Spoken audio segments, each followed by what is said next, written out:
My friends, shalom salam, it finally happened. Exactly 1 month ago, after edging for so long, Israel released its troops against Hezbollah and launched the much anticipated invasion of South Lebanon. I couldn't resist. Israeli sources call this the Third Lebanon War. Do you hear this? The third invasion in 40 years! It seems every generation of Israelis is given the birthright to invade Lebanon. So in this video, in this combat report, we'll go through a detailed week-by-week analysis of this campaign. The big question is this offensive going to defeat Hezbollah? So this was the situation on day 1. And this is the frontline situation approximately 30 days later. Is this offensive successful? Is it a defeat? At the end of the video, we'll share what could be the next moves of the IDF in South Lebanon. This time it seems Israel is going all in. At least 4 divisions are there to tag team Hezbollah. We're talking about 60,000 troops. With that being said, on the ground the battle is certainly difficult. Israeli casualties are rising quickly. However, that was to be expected. Meanwhile, Hezbollah has stopped reporting its casualties. I wonder why. Our men flee the battlefield! A shameful display! All I can say is that for some time it seemed as if Israel's most elite battalions would have been unable to breach Hezbollah's first line of defense. But now most of the border area has been captured by the Israel Defense Forces with a depth of approximately 3 kilometers. We can also see that the coastal sectors where Hezbollah's resistance was the stiffest and the IDF made little gains. Since the terrain plays such a huge role in this war, I will also show you 3D maps of the battlefield, as it greatly influences the tactical situation.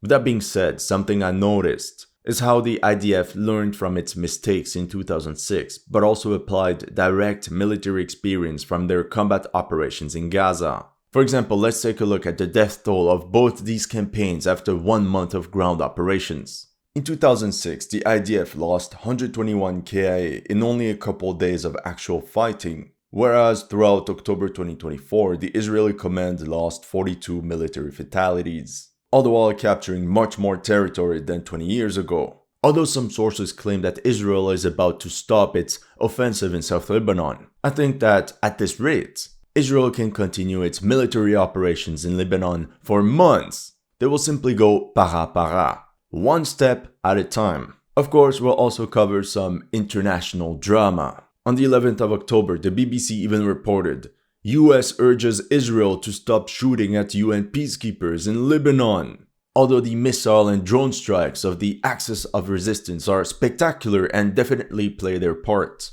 ultimately it's the ground component of this war that will decide of the outcome.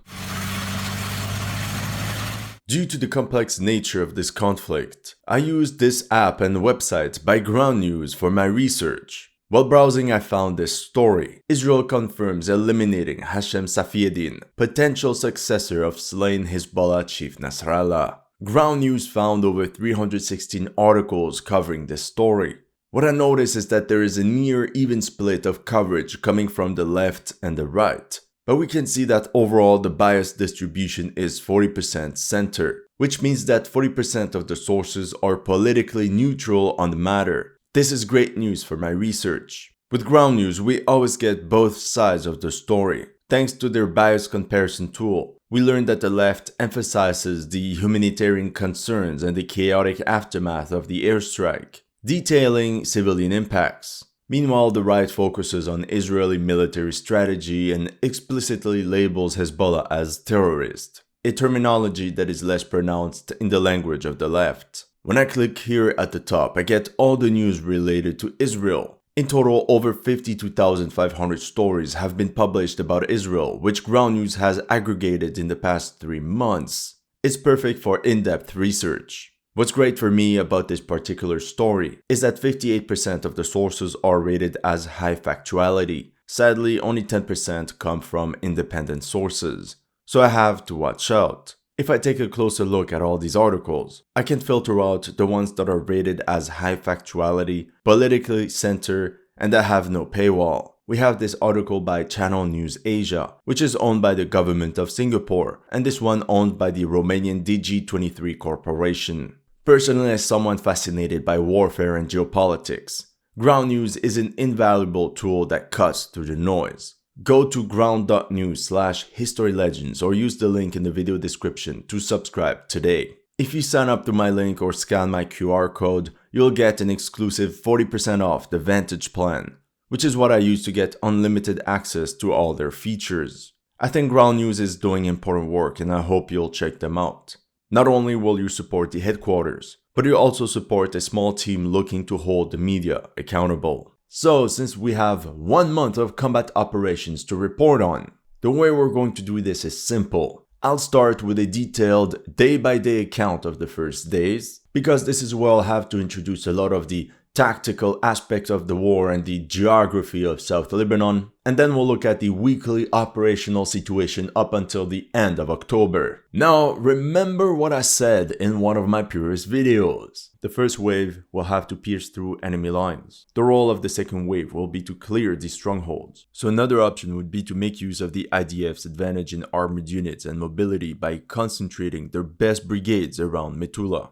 The goal of these units would be to break through this mountain range and then push westwards along both banks of the Litani River. Such a maneuver would cut off Hezbollah units positioned in the south from their supply lines. So let's see if the IDF actually followed this battle plan. It's also important to remember the landscape in which the Israeli troops will fight on. South Lebanon features urban areas located on hilltops, with vast stretches of forested hills and rugged rocky terrain. On top of that, Israeli mechanized formations will need to advance along narrow, winding roads lined with houses on both sides.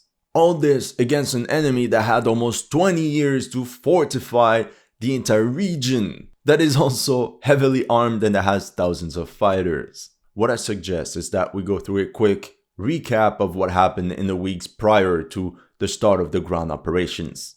On the 17th of September, there was the spectacular pager attack which seriously shook the Hezbollah structure. We can all agree that this operation was, in some sense, perverted. Israeli intelligence purposely let the pagers ring for a long time to ensure all the users pull out the pagers, holding them in their hands or even worse, close to their face. And the next day on the 18th, walkie-talkies started blowing up. All in all, you can imagine the psychological impact of this operation. Next thing you know, it's toothbrushes. According to this article by Reuters, we learned from a Hezbollah official, the attack on communication devices put 1,500 fighters out of commission because of their injuries, with many having been blinded or losing limbs. And it's not done. Starting on the 23rd of September, the Israeli Air Force launched Operation Northern Arrows and heavily bombarded all of Lebanon. On the 25th alone, the IAF said it had struck a total of 280 Hezbollah sites. Once again, we can speculate that Hezbollah casualties rose quickly. At last, this aerial campaign eliminated multiple senior Hezbollah commanders, including no other than Hassan Nasrallah, the leader of the Shia militia. Alright, now that we understand the chaos and psychological warfare that Israel played on Hezbollah, we can start discussing ground operations. The 1st of October. In the early hours of October 1st, Israeli forces belonging to the 98th Paratroopers Division were briefed for their upcoming mission, as they made the last preparations before the assault. Forward elements of the 98th Division started with a series of small-scale raids across the Lebanese border, marking the initial phase of operations ahead of a larger planned ground invasion. According to the International Institute for Strategic Studies, an IDF division generally consists of 4 brigades, for a total of 10 to 15,000 troops, composed of an active duty component, beefed up by a number of reservists.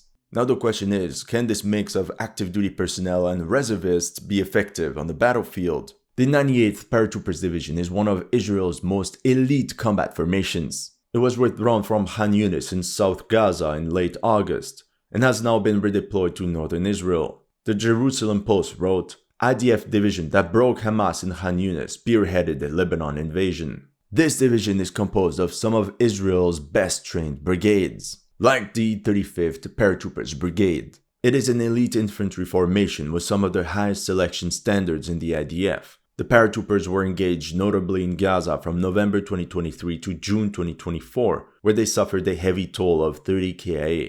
Then there is the 89th Commando Brigade Oz, or Courage. It's a new brigade that was established in December 2015 and consists of 3 Special Operations battalions, plus a Commando Training School battalion to form new members. Recruits go through a period of about 18 months of intense training before joining the active duty component of the brigade. The 98th Division is also supported by 2 other brigades manned by reservists. There is the 551st Paratroopers Brigade. For the most part, the soldiers in this formation are veterans of the 89th Commando Brigade or the 35th Paratroopers Brigade. These reservists suffered a heavy toll of 16 KAs in Gaza.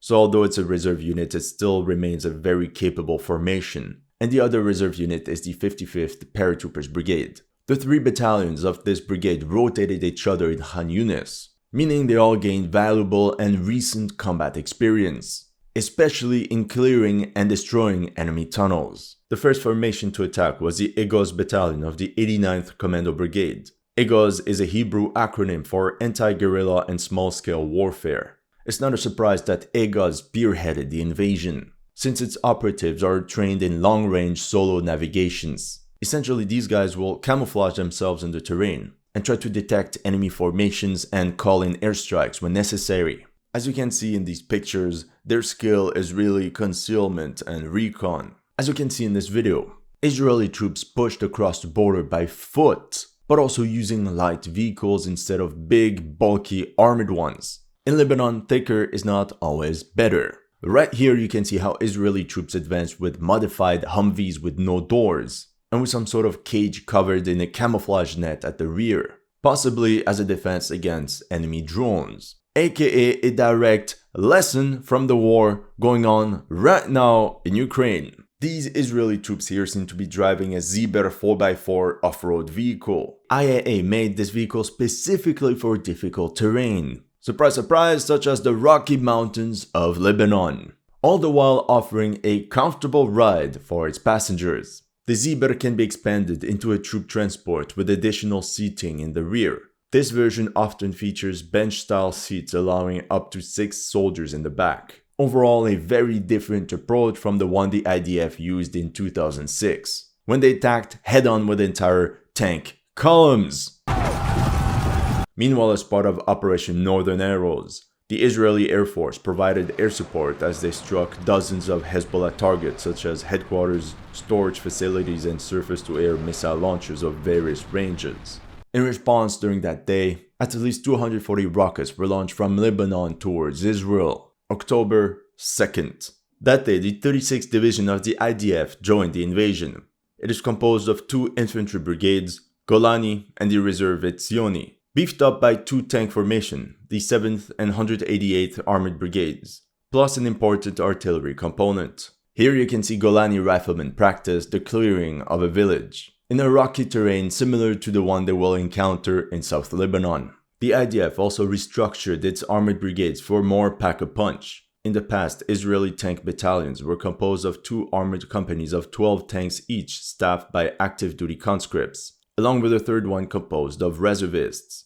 The Israeli military now has enhanced its tank battalions by adding a 3rd active duty tank company to each battalion, thus freeing up the reservist component, which can be deployed in other capacities. Although these tanks can provide big fat juicy targets to be penetrated by Hezbollah anti-tank missiles, they can also provide direct fire support for the troops on the ground, and eliminate targets that cannot be destroyed from the air. Once again, it's not a surprise that throughout the summer of 2024, the tanks of the 188th Brigade conducted exercises on the northern border, where they practiced house-to-house fighting with their infantry component. Another thing I thought was very interesting in these first days of operations was the time at which Israeli soldiers went on the attack. As you can see in this footage released by the IDF, reconnaissance detachments of the Golani Brigade entered Lebanon just before dawn. A lot of movements and maneuvers were done at night. Here in this one, you can see Israeli riflemen progressing into enemy territory in column formation across rocky hills. The estimated strength of this unit is 30 to 40 soldiers, indicating a platoon-sized element. The spread-out formation will allow to reduce casualties in case of incoming fire. Oh no! They're literally using infiltration tactics with infantry! Yet, I don't hear anyone speak of meat wave attacks. Once again, a direct lesson from both the 2006 war and the fighting currently taking place in Ukraine, which showed the vulnerability of armored vehicles. At last in the video, we see the Israeli troops entering a village as they start the search and destroy operation.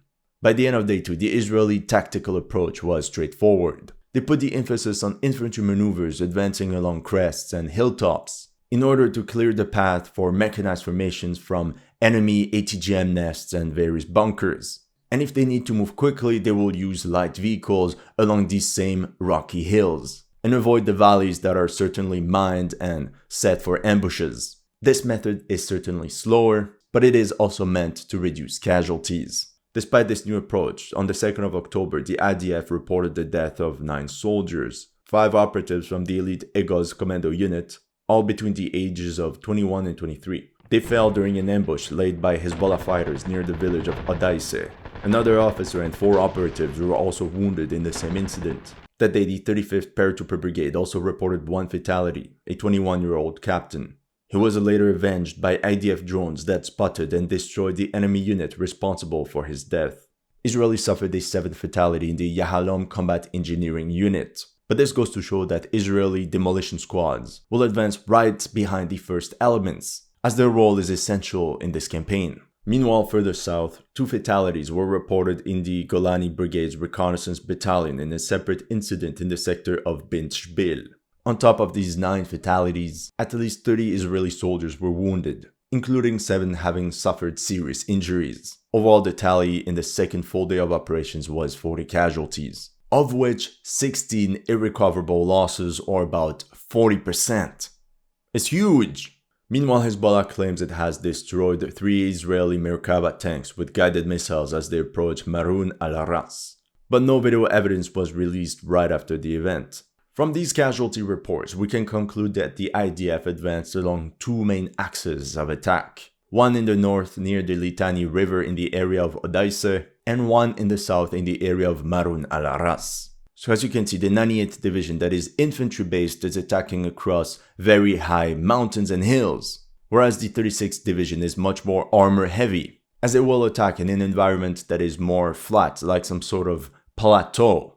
The 3rd of October. Something very important happened that day. Here from the Jerusalem Post. Lebanese army says it fired on Israeli troops after 2nd soldier KIA in strike. The Lebanese army stated that Israeli forces targeted an army outpost in the Bint Shbil area. In response, and for the first time since the invasion, Lebanese army soldiers fired back at the Israelis. Hey yo, what the? During this exchange of fire, one Lebanese soldier was KIA, and a second one shortly after an Israeli airstrike. Now this could have serious implications. Imagine the consequences if the Lebanese army now joined ranks with Hezbollah. This could potentially add thousands of trained military personnel straight into the ranks of the Shia militia. Now there's also a reason why this happened, and we have to go back to 2006. During this war, although the Lebanese army was neutral, 43 of its soldiers were reported as KIA as they fought side by side with the Shia militia and its allies. We can also mention 2017 when Lebanese troops launched Operation Fajr al-Jurud, combined with an offensive led by Hezbollah elements, to clear out the border area from IS militants. Meanwhile, Hezbollah claimed to have eroded an entire unit of Israeli soldiers in the vicinity of Marun al-Ras by detonating 2 explosive devices. From what I can see, Hezbollah fighters are largely striking IDF elements from a distance by using anti-tank missiles, mortars, and various explosive devices. From what I've seen, there have been relatively few close quarters combat engagements. Here in this video, Israeli soldiers captured a Tharalla twin ATGM launcher and a Russian-made Kornet-E missile. Meanwhile, on the 3rd of October, Hezbollah launched at least 120 projectiles at Israel, most of them fired close to the border. On day 3, the 6th Reserve Brigade Etzioni of the 36th Division began combat operations in southern Lebanon. In the following footage, we can see these reservists operating in southern Lebanon in the recent days. Once again, we only see columns of infantrymen over the horizon pushing through rocky hills. Another serious incident took place on the 3rd of October. 2 Israeli soldiers were KIA and more than 24 were wounded in the Golan Heights after a drone attack launched by Iraqi Shia militias. So this is another big difference compared to 2006. This time Israel is not only fighting Hezbollah, but the entire axis of resistance. The 4th of October. In this video, we see riflemen of the 188th Armored Brigade clearing a village, most likely in the sector of Marun al-Ras. And again, not a single footage of armored formations pushing into South Lebanon. During these calming operations, Israeli infantrymen once again found a number of anti-tank weapons, such as this Russian Kornet ATGM and 3 NATO BGM-71 TOW. Now, I based my map on the reports of Live UA.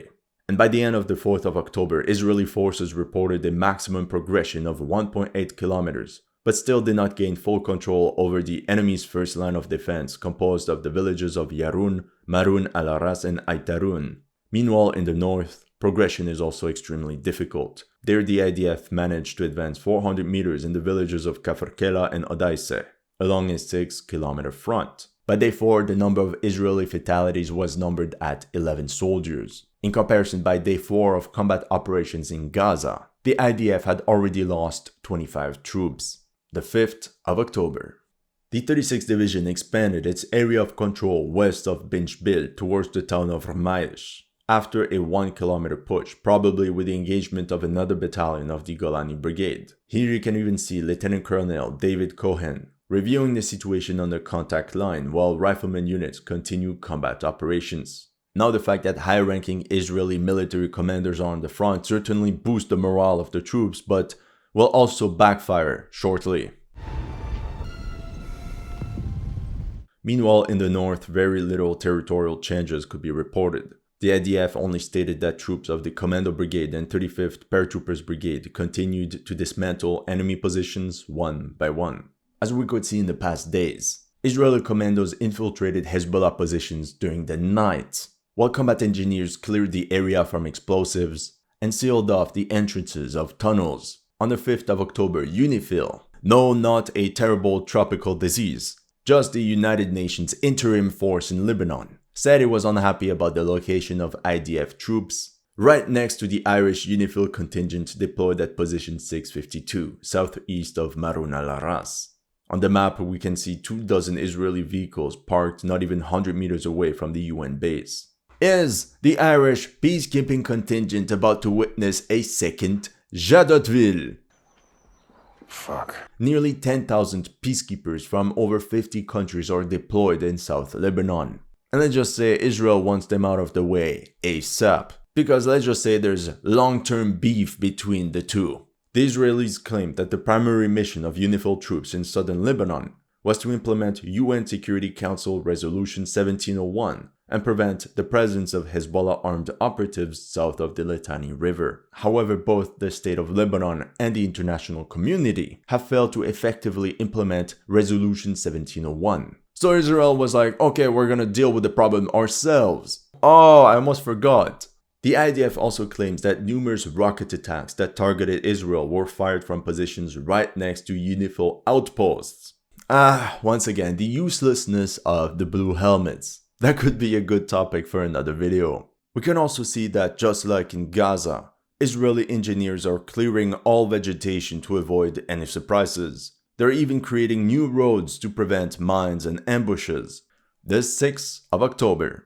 Finally, the first footage of tanks was released by the IDF. We see a Merkava MBT going up a road surrounded by houses while fire teams of paratroopers deployed on the flanks to clear the path ahead. I personally think it lacks a massive cage, but that's my opinion. Another observation is that I still haven't seen a single IFV being used. All infantry units are transported aboard light vehicles. We can see that the slow pace of advance of Israeli troops is done on purpose. The most important is that all tunnels and weapon caches are found, so that rear operating areas are safe from ambushes. These mop-up operations also take time because each house has to be cleared one by one, especially since tunnels and underground bases are linked to each other via residential buildings. That day, the Times of Israel announced the death of another soldier, a 25-year-old reservist, Master Sergeant of the 5515 Combat Mobility Unit. A second operator in that unit would die of his wounds the next day. He was 43 years old. 2 other operatives were also wounded during that incident. This is an elite unit composed of reservists from Spec Ops, Commando, and Paratrooper battalions. The 5515 unit specializes in complex operations, advancing in the most dangerous combat situations using special vehicles and equipment. It's very possible that these guys were the ones driving the commandos left and right with these off-road vehicles. The fact that 4 operatives of this unit were hit could indicate that at least 2 of these 4x4s were destroyed, either from an ID or an anti-tank guided missile. And surprise, surprise, that day Hezbollah declared having destroyed 2 Merkava tanks. The 7th of October. That day was marked with the first tangible territorial gains of this invasion of South Lebanon. The IDF's 36th Division broke through the first line of defense along the border with the capture of the villages of Marun al-Aras and Yarun. Meanwhile, the Israeli command opened a new axis of attack with a push towards Al-Matmura and Alma al-Shab. This could coincide with the deployment of the 91st Galilee Reserve Division. Since here you can see infantrymen of the 8th Alexandroni and Alon Reserve Brigades pushing into Lebanon. The 91st Division also has the 8th Armored Reserve Brigade attached to it that could become very handy. Meanwhile, the Hiram Territorial Brigade is continuing defensive operations. It's important to note that this is the first all-out reserve division to be activated for the war in Lebanon. In the north, the 98th Paratrooper Division also broke through the deadlock after clearing the settlement of Odaiseh. Now Israeli troops are advancing towards the outskirts of Rab ed Talatin and Ed Taibeh, a town of about 16,000 inhabitants. According to Israeli reports, Hezbollah proved to be a far more organized fighting force than Hamas. However, there's also big differences on a tactical level. Hezbollah largely operates above ground and not in tunnels like Hamas in Gaza. And it makes sense considering the landscape of South Lebanon. It's very hard to dig and create tunnels in all these rocky mountains. Meanwhile, they also said that Hezbollah has more advanced weapons and fortifications. For example, in this video, we see Hezbollah rockets target a grouping of Israeli troops that apparently pushed through these woods. Other than that, the Israeli Air Force heavily pounded the coastal area of South Lebanon. The fact that they dropped so many loads in that area clearly indicated that the IDF would soon open a new axis of penetration. Israeli authorities also used the same procedure as in Gaza, by suggesting the civilian population of certain settlements to evacuate the place. The 8th of October. Surprise, surprise, the IDF expanded once again its area of operations in the western sector. We know this because Hezbollah reported having targeted with a guided missile an Israeli infantry force that advanced towards the village of Labuneh.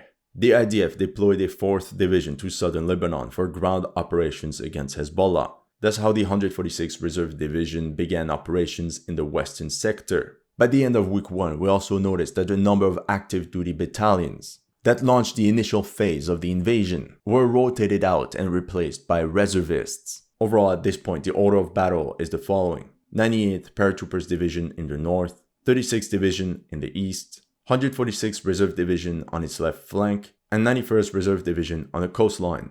Almost all the divisions in the IDF's Northern Command have been engaged in the battle. The only one missing is the 210th. This division could play an important role in the future, mostly because of the newly formed active duty 810th Mountains Brigade attached to that division. It was officially created in March 2024, and they trained last July for combat operations in Lebanon. From the Times of Israel, we learn the IDF's newly formed 810th Mountains Regional Brigade, tasked with operating in the rugged Mount Hermon and Mount Dov regions in northern Israel. It becomes clearer and clearer the way Hezbollah fighters decided to engage Israeli troops. The bulk of the fighting consists of Hezbollah skirmishers equipped with ATGMs firing from concealed positions. I think Hezbollah units are relatively small, and instead of holding the terrain at all costs, they use all these weapon depots that they hid across the countryside as fighting outposts. We can also take a look and analyze the casualty reports after this first week of operations. We could report 14 fatalities, 8 in the northern front led by the 98th Division and 5 in the south with the 36th Division, plus 1 in an unknown sector. Week 2, the 9th of October. Between the 9th and the 10th of October, the IDF opened a new axis of attack. After securing the neighboring hills, Israeli forces pushed right along the coastal highway towards the settlements of Al-Nakura and Ash-Shumara. During this advance, Hezbollah claimed to have hit yet another Israeli tank as they advanced towards Al-Nakura, causing it to burn and causing casualties among the crew. Maybe it's totally unrelated, but the same day, a 38-year-old Israeli reservist was mortally wounded. Sadly, he would pass away in the hospital 10 days later. Now the big drama of the day is yet another incident between the IDF and UNIFIL. Again!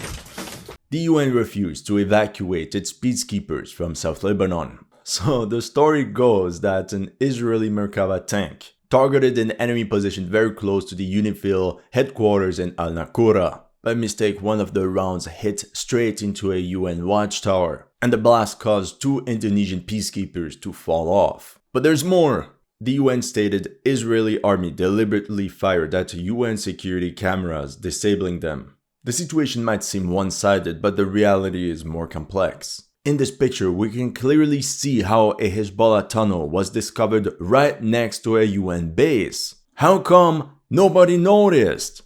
That's their job, to prevent such things from happening. And in this video, it's even more obvious. The UN watchtower is not even 100 meters away from the entrance of the tunnel. Once again, it was UNIFIL's mission to ensure the area south of the Litani River to be demilitarized. And they clearly failed.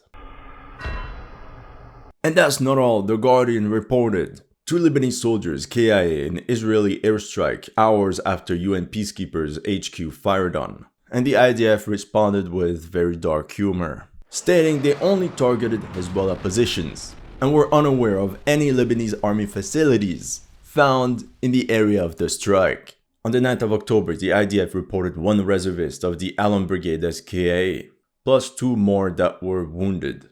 11th and 12th of October. The international situation escalated on the 11th of October, as another 2 UNIFIL troops from Sri Lanka were injured by Israeli fire. Otherwise, Israeli aircraft dropped their loads on 80 Hezbollah positions, of which 48 south of the Litani River. One of them supposedly targeted the command of the Radwan Forces anti-tank missile unit in the Mais al-Jabal sector. This was possible with the help of reservists of the 228th Alon Brigade that guided Israeli airstrikes. Saturday, the 12th of October. We enter the Yom Kippur weekend, an important Jewish holiday. The UN announced that a 5th peacekeeper was wounded in southern Lebanon. Here from Reuters. UN peacekeepers in Lebanon say, "We're staying despite Israeli attacks." As for ground operations, the IDF secured the town of Al-Naqoura. Hezbollah stated that they targeted with guided missiles an Israeli infantry unit that tried to infiltrate their positions in the Ramia sector. For example, in this video, you can see how Hezbollah artillery units are using Iranian-made 107mm Fajr-1 HE rockets and Soviet 30mm AGS-17 automatic grenade launchers for such attacks. Despite all this incoming fire, the Israelis advanced 800 meters on a 2-kilometer front. It's still impressive to see the firepower that Hezbollah units have at their disposal. With everything we've seen so far, small fire teams can inflict significant damage on advancing Israeli columns. And these units are very hard to detect. Right after they fire, they scatter and disappear into the wilderness. At the end of the 12th of October, the IDF declared that a reservist from the 6th Etzioni Brigade was severely injured during combat. But in reality, many more soldiers got wounded. According to this website by Israeli Health Services, that day 161 Israeli soldiers were admitted into hospitals across the country. Since 70% of the casualties in the month of October took place in Lebanon, we can speculate that 70% of these wounded are due to Hezbollah, or an estimate of 112 soldiers injured. The 13th and 14th of October. By the 14th of October, the IDF had launched a 1.5-kilometer push east of Ramia, all the way to the outskirts of Aita Shab. This was followed by a large barrage of anti-tank missiles fired towards IDF troops pushing across the Lebanese border. The bombardment caused multiple wounded Israeli soldiers, of which 2 severely injured. Then the IDF said that due to this Hezbollah rocket barrage, one of its tanks accidentally backed right into a UNIFIL observation post. During these days, the Israelis showed more evidence of Hezbollah ammo depots and weapon caches right under the nose of UN peacekeeping base in order to add legitimacy to their ground offensive. And at this point, it seemed that combing operations were going well. As always, more small arms and anti-tank weapons were being seized. For example, here we see an Israeli soldier telling one Hezbollah fighter that is trapped in one of these tunnels to simply call Volga and surrender. The day was coming to an end, and as everyone was celebrating the Yom Kippur holiday, a Hezbollah drone struck the dining hall of the Golani Brigade in Binyamina. The BBC reported 4 KIA and 60 wounded, including 5 in critical condition.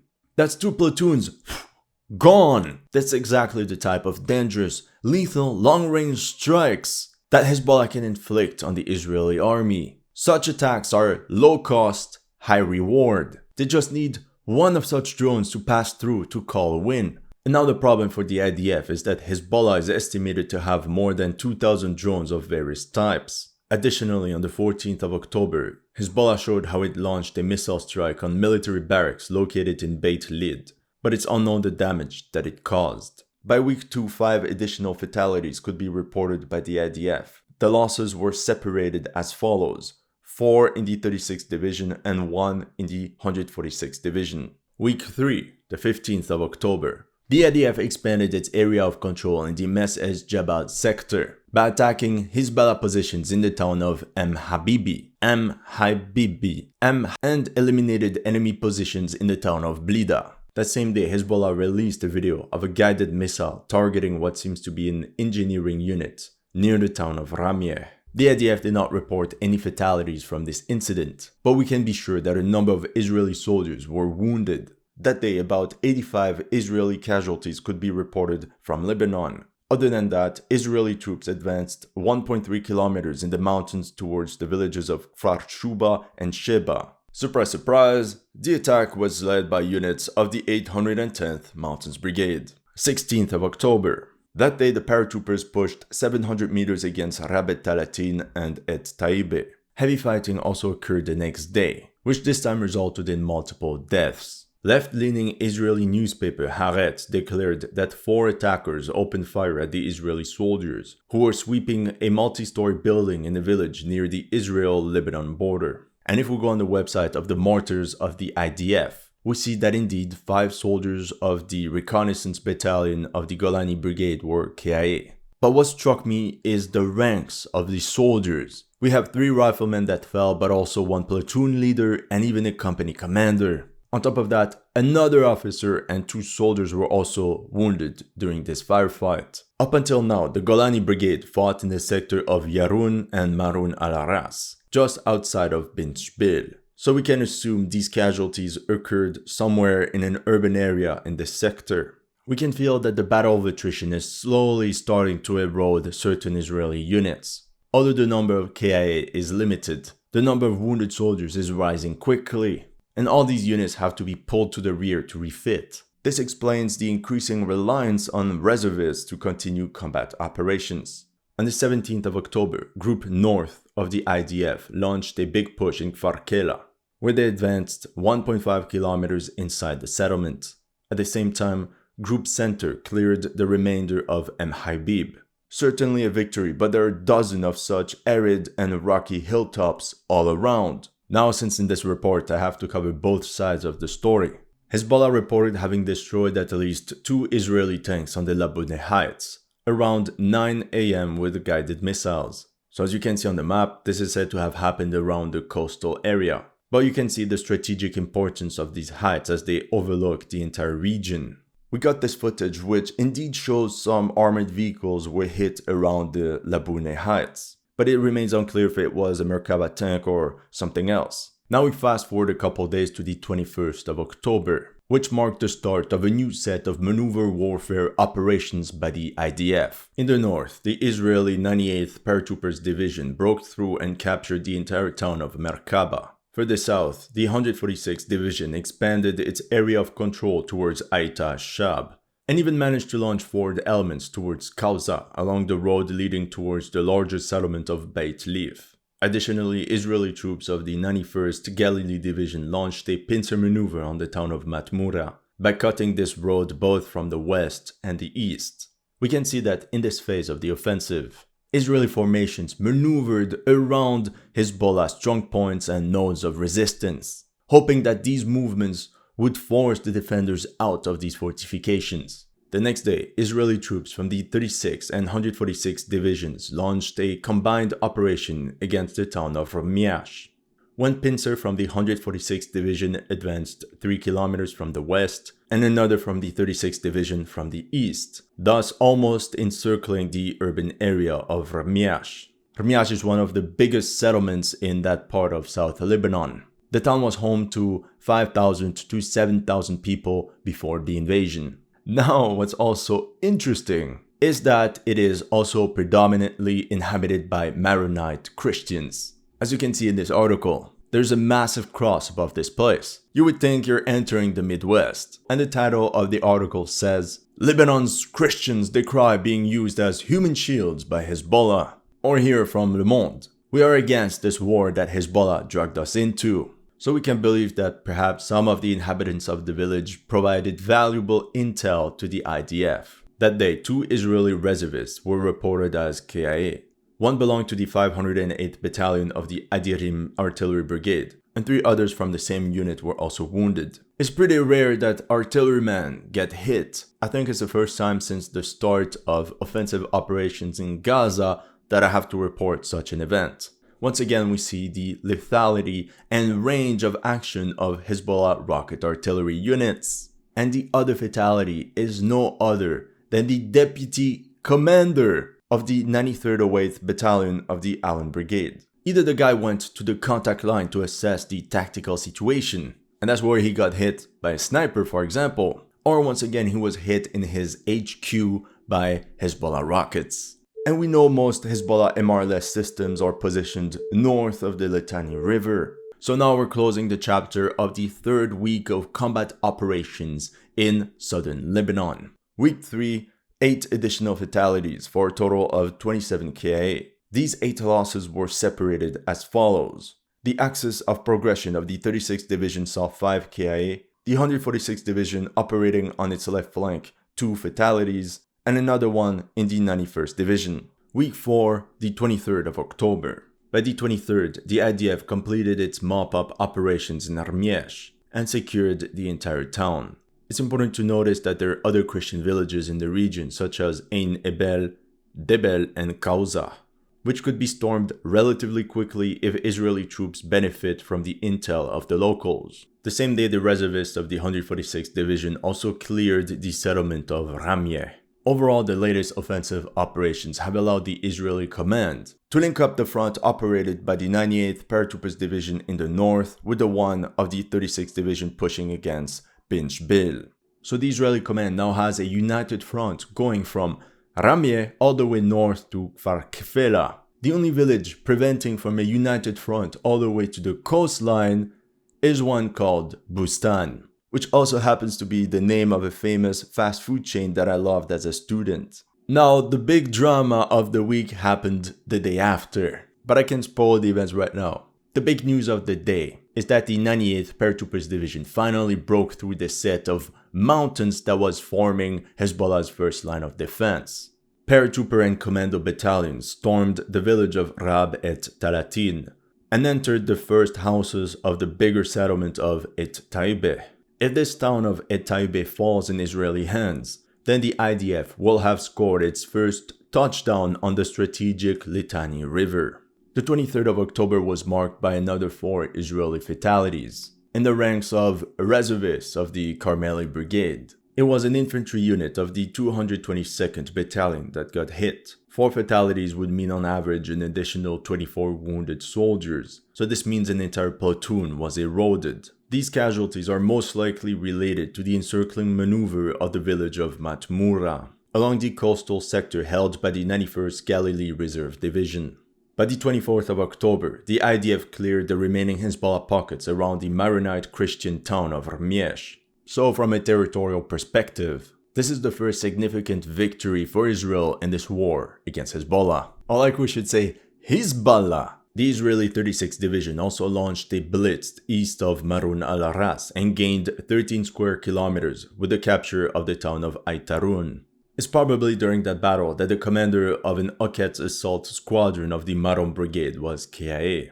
The Oquet's platoon is the K9 unit of the Israeli Spec Ops. Now what's interesting is that the Maron Brigade is a unit composed of paratrooper reservists attached to the 99th Division. meaning a new Israeli division has entered the area of operations. It's also surprising that Aitarun fell so quickly. It's a relatively large urban area. Although we can think that after the IDF captured these two hilltops, Hezbollah units would have been fully exposed and risked being cut off. Now it seems to me that a lot of the Hezbollah combat units operating in that sector simply withdrew and fortified themselves in the town of Bint Jbeil. This settlement will be a very tough nut to crack. It's a town of 30,000 inhabitants, so just imagine the amount of buildings. And it's not a surprise that the Israeli Air Force has been dropping one load after another right on the face of this Hezbollah tactical grouping. So we can safely call these Hezbollah units holding the town of Bint Jbeil as the BJ tactical grouping.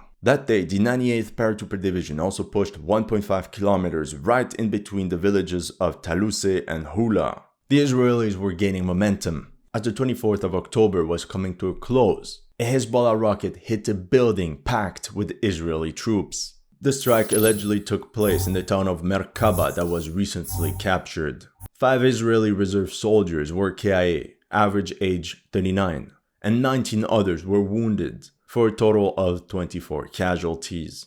All of them part of the 89th Battalion of the 8th Armored Brigade. Even the deputy commander of the brigade was KIA. How many commanders are the Israelis going to lose in such a dumb way? The story is that a barrage of rockets was fired at the meeting point for the supply of equipment, one of which hit near the building where the soldiers were standing.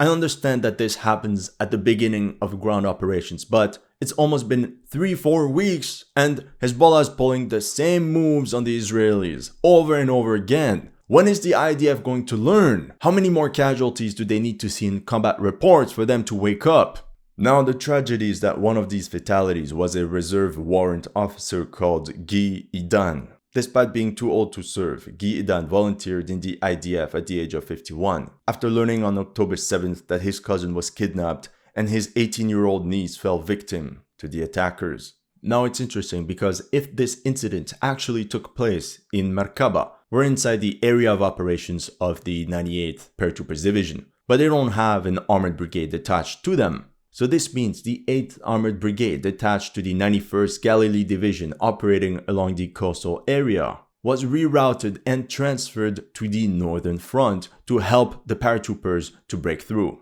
And if this is the case, it will also show that the Israelis are simply unable to break through the coastal area. On the 25th of October, Hezbollah released its first video of a guided missile strike on the Merkava tank. We even see one of the crew members taking his head out. This is when Moshe knew he effed up. In the video it stated that they targeted an Israeli unit operating near the settlement of Zarit, a village located in Israel right at the Lebanese border, south of Ramyeh. So although Hezbollah claimed to have destroyed 35 Merkava tanks, we only have video evidence of one being actually hit. Other than that, IDF infantry units continued their search and destroy operations by clearing tunnels, weapon depots, and bunkers. Here we even see them blowing up an entire underground base with 400 tons of explosives. Contrary to what you can see on Twitter, they're not blowing up entire villages. This is pure fake news. On the 26th of October, the paratroopers finally cleared this very strategic hill overlooking the towns of Kfar Kela and Taibeh, but also the entire region of the Litani River. During that day, 5 Israeli soldiers were KIA and another 14 were wounded. Once again, essentially an entire platoon of soldiers gone. It was reported that the fatalities were reservists of the 82nd to 07th Battalion of the Alon Brigade, the same unit that was hit on the 22nd of October. One of the fatalities was the rabbi of the unit, which is once again the first time I hear of something like this happening in the Israeli army in modern history. And once again, officers are being picked off one by one, as one of the fatalities was a platoon commander and another a company commander. So once again, we can think that it's a Hezbollah MRLS artillery strike that took out this entire IDF unit. We know that the Alon Brigade is attached to the 146th Division, whose axis of attack is the sector of Ramyeh. On the 28th of October, the IDF released footage of infantrymen of the 769th Brigade Hiram as they cleared and mopped up the settlement of Kfar Kela. We also see them move using 4x4 light vehicles and even buggies just like in Ukraine, but still not a single IFV. This also confirms the theory that more and more elements of the 91st Division are being redeployed to the north. As for territorial changes, by the 31st of October, the IDF pushed 3 kilometers in open ground up until the hilltop village of Shakra. Meanwhile, in the north, Israeli formations expanded their beachhead and broke through enemy lines as they pushed 5 kilometers across fields up until another hilltop fortress, the town of Khiam. During week 4 of combat operations, 15 fatalities could be reported by the IDF, 9 in the 146th Division, 5 in the 91st, and 1 in the 99th. So what are the main conclusions of this first month of ground operations in South Lebanon? The primary mission of the Israel Defense Forces was to secure the entire border area, which by now they have achieved. The next goal is to demilitarize Hezbollah from the zone laid out by the UN Resolution 1701. And to do this, they will have to push further. During the month of October, 42 Israeli fatalities could be reported against Hezbollah, with the bulk of the casualties taking place in the sectors of Bin Jbeil and Armiesh. To that we can add at least 400 to 500 wounded. To carry on the offensive, Israel will need urgent reinforcements. But the big question is, how long can Israel sustain this war of attrition? Here, Le Parisien reported, after a year of war, Israel is short of soldiers. If the IDF can replenish its ranks, this is what we can expect on the South Lebanon front. We could see Israeli forces clear this forested area near the coast from where a lot of ATGMs are fired from. In the center, the IDF will most likely storm the urban area of Bin Jbeil, which could quickly turn into a quagmire. Meanwhile, another grouping could flank the hilltop settlement of Barashit from the east. The objective of this combined maneuver will be to secure this road, and then move north towards the next Hezbollah strongpoint, Tebin. In the north, the IDF could push towards Et Taibeh and the Litani River. At the same time, the eastern grouping could storm Khiam and use it as a stepping stone towards Marjayun. This could open the road to the Bekaa Valley, an important Hezbollah stronghold, or even allow an attack across the northern side of the Litani River. That's all I have for you today. Let me know in the comment section what you thought of my analysis. If you're new to this channel, make sure to like and subscribe. And if you want to support my work, make sure to check out my Patreon or PayPal. The link is in the description below.